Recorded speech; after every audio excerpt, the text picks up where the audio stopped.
bagaimana kita itu mempersiapkan nanti di akhir zaman. Ini sudah mulai jelas kok. Malah kalau mamanya saya, ini cerita bener tapi bukan dari saya. Ini cerita dari teman saya, Ustadz. Temen. Ini temen nih. Nama teman saya, insya Allah ya. Namanya si Surya. Tanya sama saya, Ustadz, ya, kok saya dengar. Nah ini teman saya itu teman Muslim, tetapi saya nggak tahu persis dia punya ilmu. Saya tahu dia punya ilmu, tapi memang saya kan nggak pernah utak-atik ilmunya dia. Udahlah biarin. Tapi dia bilang, Ustadz, kok saya dengar raja-raja yang muksa di Nusantara ini kok mau bersatu, kenapa ya? Gitu. Nah, kenapa? Gitu. Saya nggak tahu. Ini awalnya seperti itu. Terus lama nggak ketemu lagi. Ustadz, kayaknya raja-raja Jawa mau bersatu nih raja Jawa yang muksa itu bersatu, dikuatkan satu. Emang kenapa dia? Kok katanya mau mencari seseorang yang menurut para raja-raja yang muksa itu, orang itulah yang nanti akan menjadi unggulan di akhir zaman. Lah kan bingung saya. Loh, saya nggak tahu, saya nggak ngerti jawaban seperti itu. Siapa orang itu? Mereka masih mencari. Kenapa? Karena orang itu sudah ada. Cuma ini masih mencari. Karena keterbatasan raja-raja yang muksa itu untuk mendapatkan orang itu. Karena beda alam gitu maksudnya? Beda alam bisa, beda ilmu juga bisa. Saya nggak tahu persis lah yang itu. Cuma beliau selalu cerita. Selalu cerita gitu. Dan yang jelas yang lucu bagi saya adalah, kamu kok tahu? Saya diajak. Kamu diajak gimana? Saya dihilangkan, Ustaz. Beneran nih? Insya Allah menurut saya begitu. Gitu.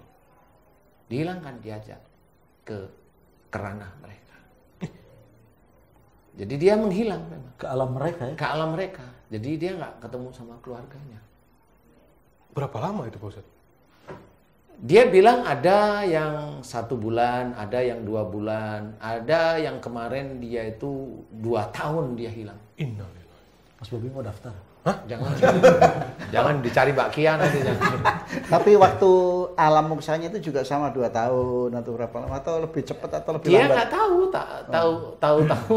Pulang-pulang 2 tahun. Pulang-pulang HP-nya jeblok gitu aja, hancur aja HP-nya. Karena waktu mau pergi katanya dicas.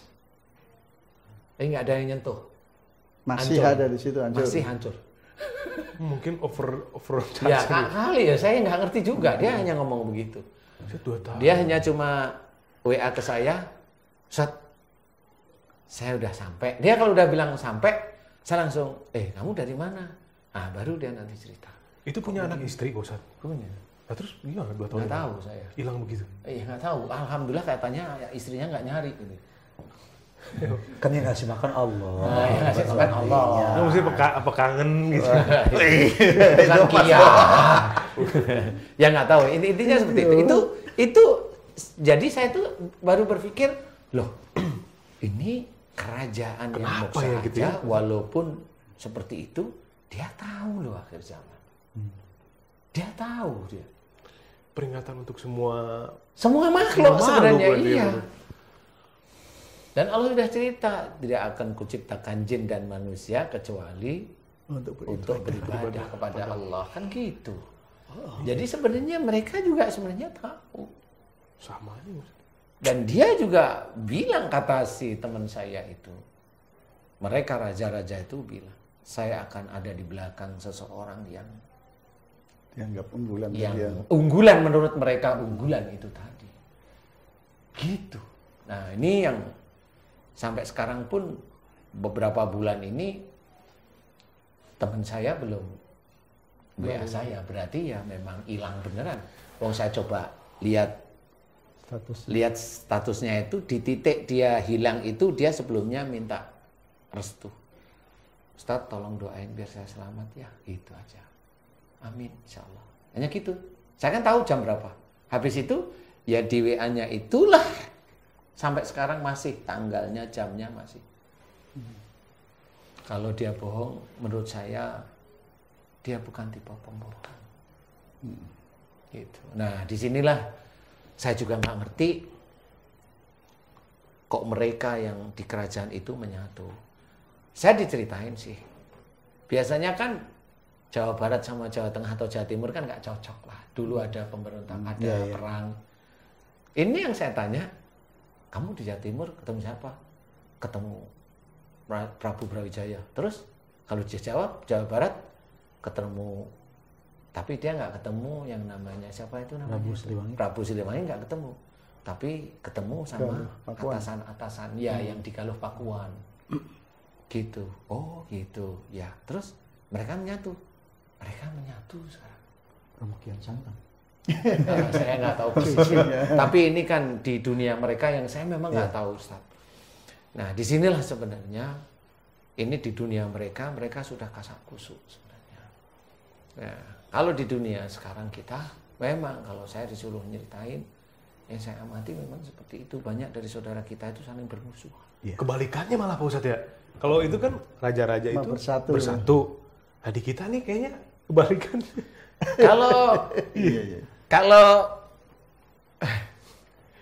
Kalau memang kita itu kan langsung masuk menuju ke arah Qur'annya sama hadisnya. Kan itu manusianya ditulis di situ. Oh iya. Jadi apa yang terjadi di manusia ya seperti itu, dan itu mengarah pada akhir zaman. Kalau persoalan dunia jin kan nggak pernah, karena nabinya kan satu, Muhammad. Jadi nggak ada nabi jin, itu nggak ada. Jadi kalau orang berpikir bahwa di Mars ada penghuninya, ada makhluk kayak manusia, kayak kita di planet lain, saya jawab mulai hari ini, tidak ada penghuni kayak kita seperti manusia. Jawaban saya, loh, kenapa yakin? Yakin. Karena nabi itu di dunia, hanya di dunia. Nggak ada di planet lain. Kalau ada planet lain mirip manusia, berarti ada kitab lain di sana dan nabinya ada 2. Atau ada berapa? Makanya saya jawab, nggak ada. Saya yakin insya Allah. Allah menurunkan salah satu atau nabi itu ada di muka bumi ini, ya di dunia inilah adanya manusia.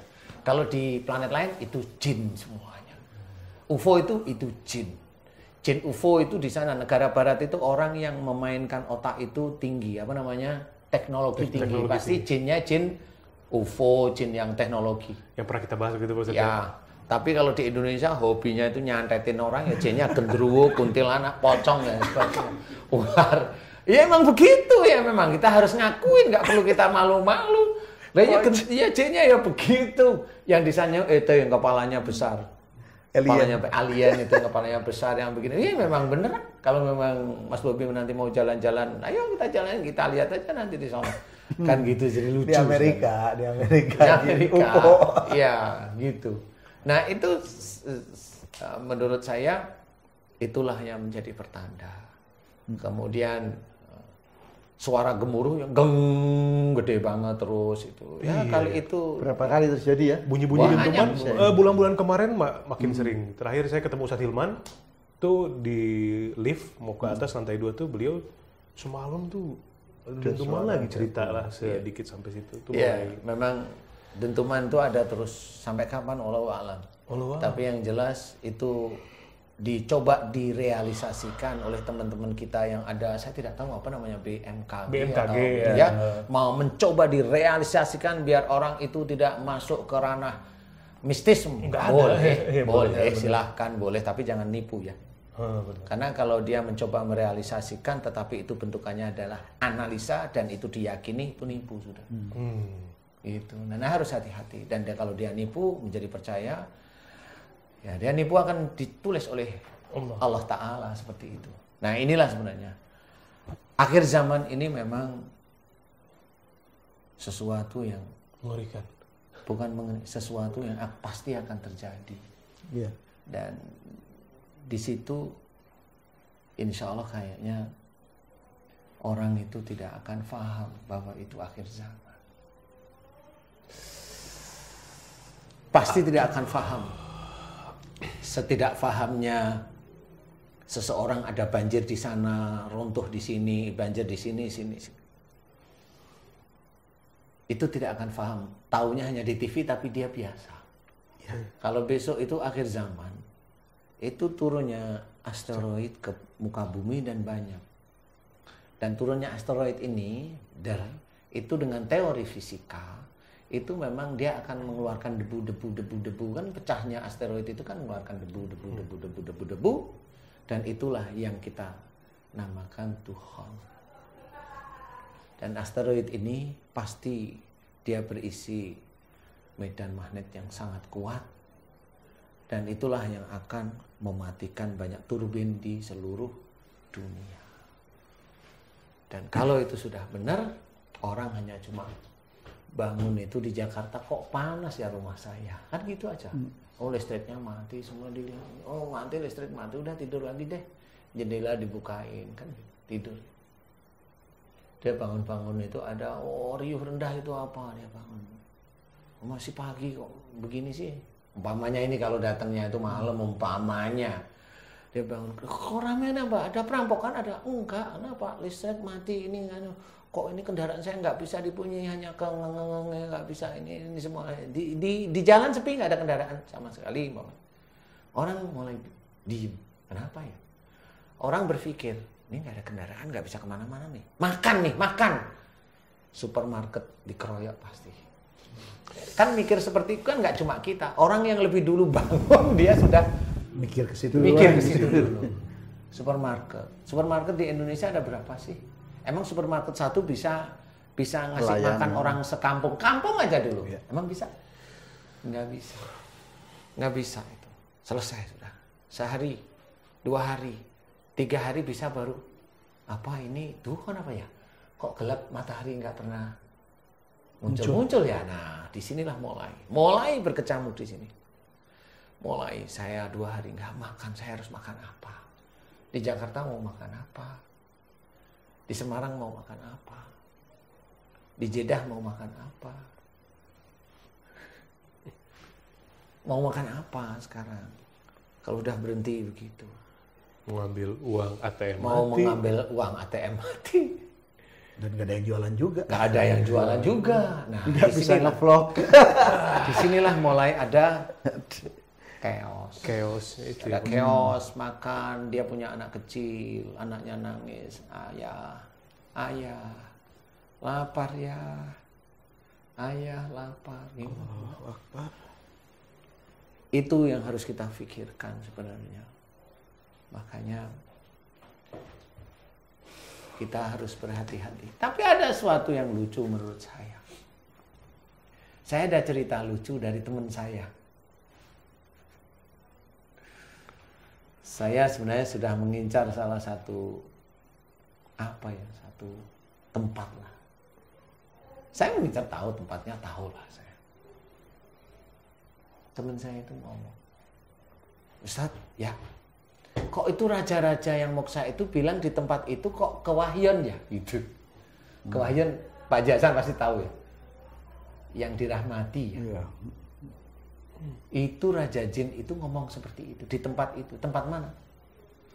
Raja yang moksa itu, Bos. Di situlah.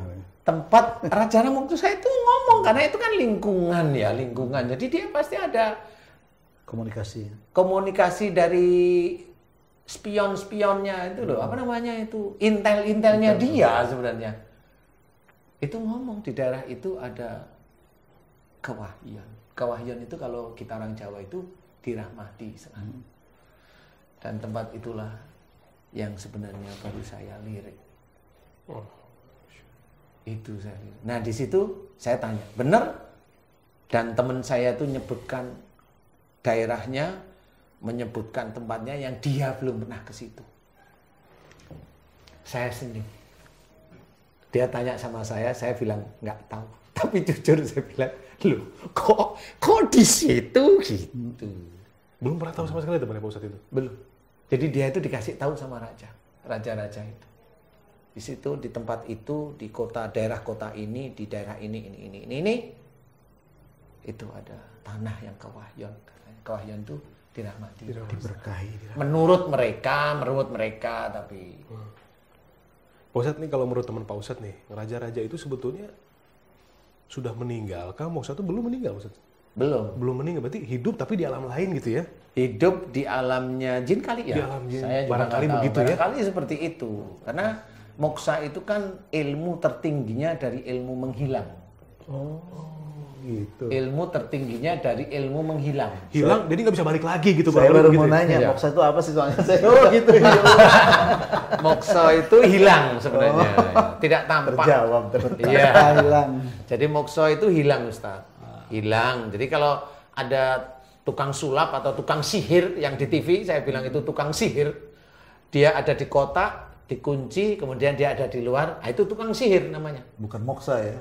Oh bukan, dia hanya menyihir tubuhnya ditutupi oleh sesuatu sehingga dia menghilang dalam waktu sekejap dan dia keluar dalam waktu yang sekejap. Itu ditutupi oleh jin.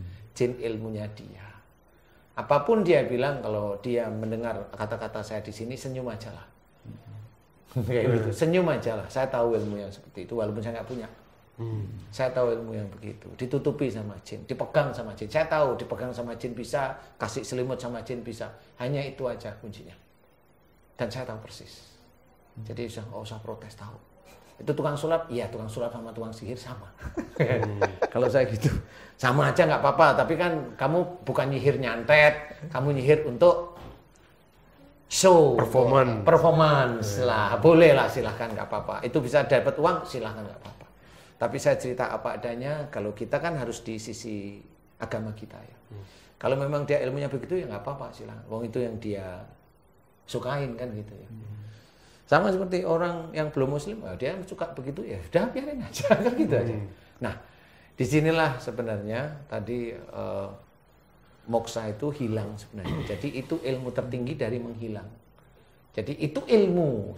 Kalau orang tukang sulap atau tukang sihir itu menghilang karena dia hanya dipegang sama jin yang punya kemampuan menghilang. Atau diselimuti oleh jin yang memang dia punya selimut untuk menghilang. Dan semua atribut jin itu tetap atas izin Allah. Harus pahami itu. Atas izin Allah. Walaupun apa yang dikerjakan para jin belum tentu Allah ridho. Paham ya? Semua yang terjadi kayak umpamanya dia memuji Allah tapi kok bisa ngeluarin keris. Kan banyak tuh di YouTube. Allahu Akbar, Allahu Akbar, Allahu Akbar, dapat keris. Nah, kan lucu. Yang keris itu dari mana? Kan gitu ya. Allahu Akbar, dapat tongkat naga umpamanya, umpama kan gitu ya. Nah, itu dari jin. Nah, berarti dia memuji Allahnya bukan lillahi ta'ala. Ustaz, maaf saya potong. Saya punya pertanyaan begini. Kan mungkin biasa juga pernah dengar ya, ada kiai-kiai yang katanya bisa nih hari Jumat nih, dia bisa Jumatan di Mekah gitu kan. Nah itu apa itu? Jin atau apa? Saya cerita itu nggak percaya dulu, Ustaz. Nomor satu nggak percaya dulu. Oke. Kalau saya percaya boleh, tapi saya nggak percaya dulu. Nomor satu adalah pada saat bersamaan hari Jumat orang harus sholat, dia masuk kamar, kemudian kita selesai sholat, dia keluar kamar udah dari Mekah, itu bohong. Saya bilang walaupun dia kiai, bohong. Karena apa? Waktunya nggak sama. Nonton TV mungkin. Iya, makanya saya bilang bohong ya. Oh iya waktunya. Ya. Waktunya kan nggak sama. Sini sana kan bisa 4 jam lebih lah ya, kurang lebih. Jadi harus difahami itu. Mungkin di kode. Ya itu kan ada ilmu nih. Kalau dia di kamar, kemudian ilmunya dia menggambarkan bahwa dia sudah di Mekah, kemudian itu seperti mungkin sholat. ya. Padahal dia hanya duduk aja. Dia kayak sholat ini, semua ini sudah keluar masjid, dia keluar kamar. Itu saya bilang bohong. Nah, berarti ilmunya dia bohong. Walaupun dia kiai, Saya bilang bohong karena apa? Waktunya beda. Tapi kalau mamanya dia itu pergi menghilang tapi ke Mekah, kemudian dia sholat di sana, boleh? Saya agak sedikit percaya, boleh? Boleh ya, saya agak sedikit percaya. Kapan berangkatnya? Hari ini. Terus habis itu kita selesai, dia pulang aja, ada di balik lemari, kemudian ada. Saya bilang lagi, bohong lagi. Karena di sana belum Jumatan. Tetap aja seperti itu, bohong. Nah, kemudian yang terjadi, mamanya begini. Dia menghilang sampai sana. Oke, di sini Jumatan jam 12 kan, di sana itu sekitar jam 4. Jam 7. Jam 8, 4, jam 8. 5 lah. Jumatan di sini kan mundur. enggak kan mundur ya Pak Haji ya. Mundur sekitar dari jam 7 antara 7-8 lah. Ya antara gitu ya, jam 1 Pagi. jam 1-an ya. Oh pagi sih. Iya, kalau jam 12 di sini, iya. berarti jam 7 di Saudi. Ya, 7 pagi. Berarti kalau sana Jumatan waktu kita itu antara jam 4 Sudah sama jam jam 4, 5 5. sore. Ya, antara gitu 4 jam 5. Sore. Nah, disitulah saya bisa kalau dia perginya itu di sini itu sebelum Jumatan boleh. Kalau sampai di sana dan dia pulang di sini sekitar jam 5-an, jam 4, jam 5 lah. Ketahuan. Boleh sih, saya boleh percaya. Tapi saya tanya dulu. Di sana sampainya di mana? Kalau dia jawabnya, oh saya langsung di Masjidil Haram. Langsung dari sini ke Masjidil Haram? Iya. Bohong. Saya bilang gitu. Saya tetap bilang, bohong. Karena Masjidil Haram itu Clean ya maksudnya? clean dari jin dan ilmu. Iya, betul. Nah ini tentu saya bilang bohong dia. Iya. Saya yakin itu karena saya udah komunikasi langsung. Nah iya, itu bohong itu. Iya. Kalau saya ke Mekah turunnya di mana? Munculnya di mana? Saya di bukit-bukit. Saya masih jalan. Nah itu saya masih bisa percaya. Masih bisa. Di sekitar itulah maksudnya? Iya, mau berapa kilo itu dia jalan. Itu saya masih, ini bisa dipercaya nih Kiai ini. Bener. Karena ilmu nggak akan majas di lingkungan sekian kilo dari Ka'bah itu nggak bisa. Jadi istilahnya kalau ilmu itu ditidurkan oleh Allah Ta'ala. Jadi kalau ilmu dia bereaksi langsung ke Mekah, saya bilang bohong. Off berarti ya? Off lah istilahnya. Dan itu betul-betul hafal saya Ustadz yang seperti itu. Nah di sini ada yang ada di Mekah, nggak ada jin. Adanya apa? Ya ada sih sesuatu yang nggak perlu diceritain. Ada Baitullah. Ada Ka'bah di depan. Ada yang bikin orang bingung, ada yang bikin orang itu kesasar-sasar, ada orang yang menjadikan orang itu dipukulin orang lain, ada yang dikasih uang terus. Iya seperti itu. Nah itu yang apa? Oh, saya nggak tahu. Kayaknya ini hanya cerita dari orang-orang atau guru-guru kita seperti itu gitu loh. Saya menceritakan ulang. Iya. Jangan cerita saya di sana gimana Ustaz, ya nggak usah. Itu intinya seperti itu. Jadi, tapi yang ada yang pasti ada, Ustaz. Apa? Nasi kebuli sama nasi mandi. Sama umali. Iya. Umali ya, roti itu ya. Iya. Nah itu Ustaz. Jadi kalau memang ada kiai seperti itu, kita harus punya referensi untuk membedah. Betul. Jadi kalau referensi itu dibedah, biar kita itu juga tidak kecolongan bahwa kita itu tidak tertipu. Saya bisa percaya kalau apa yang beliau sampaikan itu menurut catatan saya itu benar. Logikanya masuk. Logikanya masuk. Secara perbandingan waktunya, kemudian yang tadi yang paling penting itu tuh. Itu yang penting. Itu yang penting terakhir. Jadi orang itu kalau dia punya ilmu bisa menghilang, nggak akan bisa sampai dia di sana. Iya. Apalagi sampai masuk Masjidil Haram, hilang, masuk ke situ, oh nggak bisa. Tapi saya pernah dengar itu juga dari salah satu guru saya gitu kan mengenai itu, bahwa memang di akhir zaman nanti ya yang ada di kota Mekah itu adalah orang-orang yang beriman saja. Makanya mungkin bisa jadi yang keluar itu adalah orang-orang yang lahir di situ tapi nggak tahu keimanannya kan gitu. Saya keluar kan Bisa gitu. aja. Seperti itu. Kalau husnudzonnya ya karena akhir zaman ini itu kan listrik mati, semua mati, nggak bisa makan, pasti dia akan keluar di daerah tempat yang hijau itu tadi. Oh, benar. Dia nggak kuat secara naluri nafsunya nggak kuat. Tapi kalau memang ada orang beriman di situ, kuat nggak beliau tidak makan? Kalau memang kuat ya alhamdulillah kan begitu ya. Yang jelas itu sangat jauh. Bisa aja nanti beliau meninggalnya ya di situ. Iya. Karena kan nggak ada minum, nggak ada ini, nggak ada. Tapi kalau itu air zam-zam ada, ya beliau pasti hanya minum air zam. Betul. Zikirnya orang-orang sekarang itu ingin jabatannya naik. Zikirnya orang sekarang itu ingin dicintai oleh atasannya. Zikirnya orang sekarang itu banyak yang begitu. Mengajarkan malah sesuatu yang kelihatannya zikru. Saya mau bilang zikrullah itu berat ya. Berat. Kalau zikrullah itu betul-betul ingat kepada Allah beneran gitu. Tidak masalah duniawi. Nah, tapi ini saya bilang zikir itu hanya ingat aja. Ingat apa? Ingat kalimahnya aja.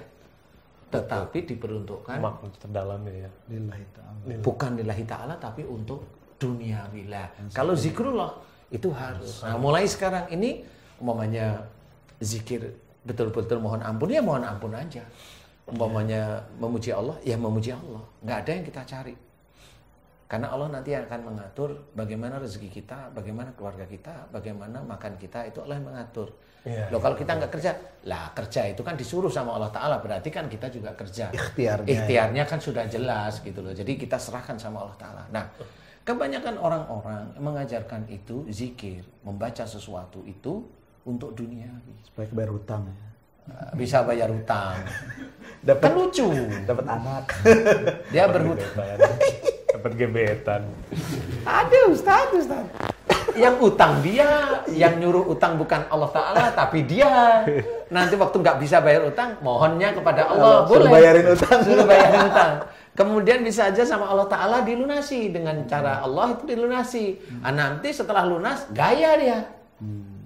Saya zikir ini, habis itu saya bisa bayar utang. Lah, gaya lupa. Dia ingat zikirnya, tapi lupa sama Allahnya. Zikir supaya masuk TV. Ada. Iya benar, nih penting banget. Jadi nanti jangan sampai orang berpikir bahwa nanti kalau biar kita kenyang kita zikir aja. Nah itu kan tujuannya berarti supaya kenyang perut, ya kan begitu. Padahal zikir lillahi ta'ala, nanti Allah akan kasih petunjuk supaya dia Ikhtiarnya itu ikhtiarnya di situ. Jadi bukan lapar nih zikir. Kan bukan begitu. Pengertiannya takutnya begitu ya. Iya enggak. Astagfirullahaladzim datang. Gitu Pak Ustaz. Emangnya di surga. Zikir Minum dulu. Ini tuh apa ya? Memeras Secara emosi campur aduk gitu. Capek. Aduh. Tapi untuk evaluasi subhanallah ini. Begitu guys, sedulur beriman. Pertanyaan Pak Haji ini bagi saya itu sulit untuk saya jawab. Sulit sebenarnya karena ada beberapa hal yang gimana ya, saya berpikir apakah saya mau cerita sekarang, apakah saya itu mau cerita besok. Episode selanjutnya. Tapi Pak Haji ini nakal ini pertanyaannya. Terus gimana mau umroh kalau pandemi terus? Ya untuk pandemi ini memang kita harus belajar untuk mematuhi perintah negara kita ya, negara yang ikutin ini pakai masker dan sebagainya, bolehlah ya. Kalau di sini nggak pakai ya alhamdulillah, dan insya Allah mudah-mudahan sudah di swab semuanya juga ini. Kita akan belajar untuk bagaimana tidak kena secara hati ceritanya. Satu, tidak emosional, belajar untuk tidak emosional. Yang kedua adalah tidak sombong terhadap apa yang kita punyain. Kemudian tidak merasa pandai dengan apa ilmu yang dititipkan oleh Allah Ta'ala, belajar aja. Mudah-mudahan kita diselamatkan. Dan Pak Haji Hasan tadi memang cerita, kita di swab setiap minggu Pak Haji ya. Setiap minggu 3 hari sekali malah saya. 3 hari sekali Pak Haji Hasan, capek. Pantesan saya lihat Pak Haji Hasan itu, ya ini nggak lihat ya, hidungnya semakin lama mama Pak Haji meker. Atau begini, Pak Haji Hasan kenapa nggak masuk ini, nggak ngantor, sakit ini. Nggak, lama-lama kalau orang udah terbiasa mungkin bisa naruh pulpen di sini. Udah kebiasaan itu kan. Jadi intinya adalah kalau pandemi ini memang susah, memang saya sebenarnya beberapa tahun itu sekitar hampir 3-4 tahun ini saya berpikir, ini hanya saya aja. Saya berpikir ini, jadi sebelum pandemi kayaknya agak sulit deh kita itu mau umroh aja ya. Kayaknya agak sulit besok itu. Jadi nanti kalau Allah mengizinkan ya saya mencoba dengan orang-orang dekat saya itu ya apa ya ya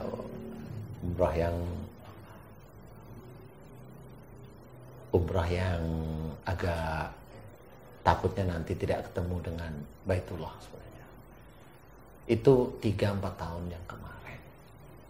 3-4 tahun yang kemarin ya. Kemarin, ya. Kemudian ada pandemi dan 1 tahun ini udah berjalan. Kali ini ya yang saya pikirkan 3-4 tahun kemarin itu. Jadi saya sudah berpikir ke arah sana. Tapi mudah-mudahan nanti ada satu hal, satu titik, satu waktu atau periode tertentu kami diizinkan oleh Allah Ta'ala umrah. Amin. Saya akan mencoba untuk meletakkan pada adik saya, Ustadz Asep nanti untuk merekap beberapa orang yang memang mau umroh ya. Tapi ya, Insya Allah. karena umrohnya di situ, saya hanya takut tidak ketemu Baitullah aja. Ini yang dimaksud Ustadz, orang-orang terdekat itu siapa aja nih? Ada yang boleh diceritakan, ada yang belum waktunya. Iya, ada yang bisa saya ceritakan seperti ini, ada yang belum barangkali. Terus siapa temennya Ustadz yang Mas Surya itu sampai sekarang pun dia masih ada di dunianya sana. Mungkin sekali kesempatan boleh kita. Nggak mau. Oh, nggak mau. Saya langsung jawab nggak mau. Kalau di kamera nggak mau. Saya nggak mau. Saya nggak mau. Dan yang jelas teman saya bilang ada dari salah satunya yang dari daerah Palestina yang Mokso. Dan teman saya sudah ngobrol. Siapa dia? Saya belum mau cerita. Tapi ada dari Palestina yang Mokso, yang menghilang, yang menurut catatan bukunya ada pertama, habis itu titik. Itu dia tidak ada catatan bukunya, kuburnya pun insya Allah nggak ada. Kayaknya Pak Jason tahu kira-kira. Insya Allah. Insya Allah tahu. Tapi saya belum mau ngomong karena di situ dia ketemu dengan teman saya dan dia ngomong benar. Saya tidak tahu dia mau ngomong apa. Saudara-saudara beriman, ini cerita saya. Dari cerita kita sehari-hari sebagai seorang manusia yang mencoba muslim. Mencoba takwa kepada Allah Ta'ala, belajar terseok-seok, tersandung-sandung. Banyak fitnah kesana kemari mengikuti kita, tidak apa-apa itu saudara kita, biarin aja. Dan dari cerita teman-teman saya, bukan teman-teman saya, dari cerita dari teman saya yang dia cerita tentang masalah raja-raja jin, ini menurut saya ini kali tetap garis dari Allah Ta'ala yang saya juga tidak boleh menghilangkan. Bagaimanapun juga seorang yang manusia berusaha untuk belajar takwa kepada Allah Ta'ala, dia harus bijak mensikapi semua keadaan. Rasulullah bijak kepada orang yang kafir, bijak juga kepada saudaranya, bijak juga pada sahabatnya, bijak juga pada umatnya, bijak juga pada anaknya. Anaknya gimana? Kalaupun ada anaknya yang mencuri, siapa yang memotong tangannya? Rasulullah sendiri. Berarti itu bijak. Dan inilah kita harus paham bahwa kalaupun ada anak turunnya Rasul yang dia berbuat zalim, Rasul yang akan memotong tangannya. Itu kata Rasul, bukan kata saya. Saya yang menyampaikan. Jadi kita belajar menjadi umat Rasul. Mudah-mudahan kita senantiasa diselamatkan dunia dan akhirat. Amin. Amin. Amin. Nanti kita akan ketemu selanjutnya. Episode Raja-Raja Moksa yang bersatu di Nusantara. Kali ya episodenya seperti itu. Karena ada banyak cerita yang saya belum bisa cerita kayaknya ya. Jadi teman saya, siapa teman saya? Namanya Insya Allah saya kasih nama Surya. Surya. Itu ada depannya, Asep Surya. Asep Surya benar. Begitu teman-teman sedulur beriman. Mudah-mudahan ini bisa menjadi cerita yang ringan sekali. Iya. Bisa mendekatkan diri kita pada Allah ya. Ringan tapi ini kayak titanium. Ringan tapi berbobot. Amin ya. Meleleh. Mudah-mudahan lewat pandemi ini kita bisa terus berevaluasi diri. Semua bisa terjadi tanpa kita sadari, tiba-tiba kemudian di luar nalar kita sebagai manusia, ya. Wabah virus corona datang secara tiba-tiba, kemudian masuk ke negara kita sehingga semuanya langsung berubah total, semua peradaban umat manusia berubah, banyak yang berubah, gaya hidup, kebiasaan banyak yang berubah. Tidak menutup kemungkinan akhir zaman pun akan terjadi lewat cara yang sama. Mari kita dekatkan diri kepada Allah. Terima kasih guru saya, guru kita semua Pak Ustadz Danung, guru saya Pak Ustadz Asep, Pak Jasan, terima kasih. Barakallah untuk teman-teman semua, semoga selalu dalam lindungan Allah Subhanahu wa taala. Sehat walafiat, dimudahkan segala urusannya baik maupun Amin ya buruk. Allah. Sampai ketemu lagi. Assalamualaikum warahmatullahi wabarakatuh. Waalaikumsalam warahmatullahi wabarakatuh. wabarakatuh.